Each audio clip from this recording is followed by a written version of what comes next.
It's wonderful to have this opportunity to talk with you today. My name is Karen Harris.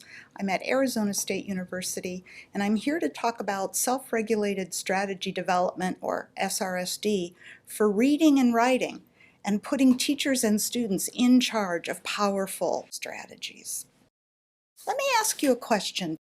How many of you go home after a long, hard day at work and you read to rest, to relax, for entertainment, for enjoyment? There's a lot of hands that go up there. Let's try this. How many of you, after a long, hard day at work, go home and for rest, relaxation, entertainment, enjoyment, you write? Not so many hands. There's always a few. There are people who love to blog, people who write substantive text to relax, people who do poetry. But most of us do not find writing to be an incredibly relaxing, entertaining experience. I don't. I write for a living. I enjoy being done writing. I enjoy having written, but I don't particularly enjoy the writing process. Now, the sad thing for many of our students is that writing is the neglected R. The National Commission on Writing put out a report making this claim and noted that writing is how students connect the dots in their knowledge. After third grade, writing is the most common way students demonstrate what they know. See if you can fill in the blank in this sentence. In elementary, middle, and high school, the two most powerful predictors of academic success are blank and reading comprehension. I bet most of you want to put math in there, but the fact is writing belongs in that blank. Writing is also a powerful tool for self-reflection and participation in civil life within our global society. It matters. Let's look at a little bit more about why writing matters.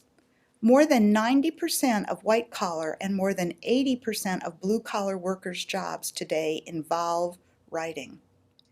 This is different than a couple of decades ago. Writing has joined center stage in the work environment as an absolutely critical skill. High-level literacy skills are required for most jobs that pay a living wage, and this is only going to increase in the future. Jobs today require on average a higher level of literacy skill than entry-level jobs did just 10 or 20 years ago, and the trend is accelerating. This from a separate private report by the Business Roundtable in 2009. Lack of competence in writing puts students at risk for school failure, and the consequences extend well beyond the school years. So if writing matters so much, how are we doing? Sadly, we're not doing well enough. We're not doing very well at all for many of our students. Approximately 2 out of 3 students do not score at the proficient level, according to data collected for the NAEP at grades 4, 8, and 12. The National Assessment of Educational Progress, or the NAEP, data further show that writing performance has remained stagnant for decades. We are not doing better.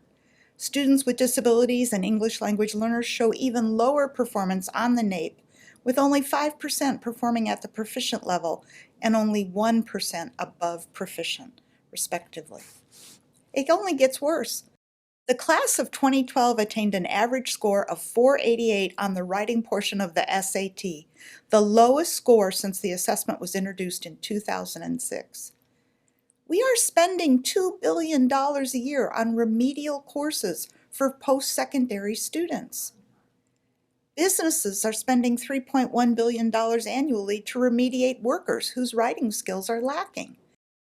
Almost 1 in every 5 first-year college students requires a remedial writing class, and more than 1/2 of new college students are unable to write a paper relatively free of errors.